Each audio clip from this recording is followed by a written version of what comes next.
Hello mga ka-Jamix ko ba dyan? Ayan, kung bago vlog sa channel ko, please don't forget, subscribe Jamix channel, like, share, comment, and hit the bell button para lagi po kayong updated sa lahat mga upload ko pong mga video. Ayan mga ka-Jamix, tinanggalan po natin ng sounds kasi may music po kasi kaya ako nag-voice.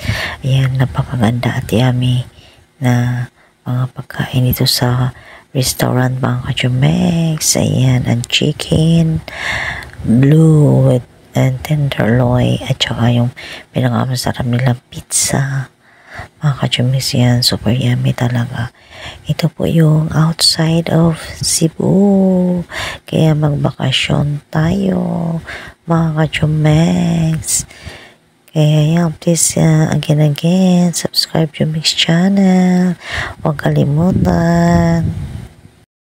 And keep watching mga ka-Jumex. Ang dali ng may video. Napakaganda po talaga. As in. Tsaka mamahalin talaga ito mga ka-Jumex.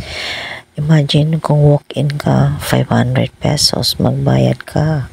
Pero, i-deduct nila mga ka-Jumex pag kumakain ka dyan. Pag hindi ka kumakain, ayan, wala na yung 500 mo.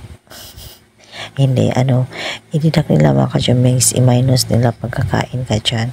Kasi ito, hindi ka pwedeng, hindi ka pwedeng, pag wala kang pinaka-down, parang down payment, mga ka-Jumex. Yung pinaka-entrance fee nila mga ka-Jumex ang 500 pesos.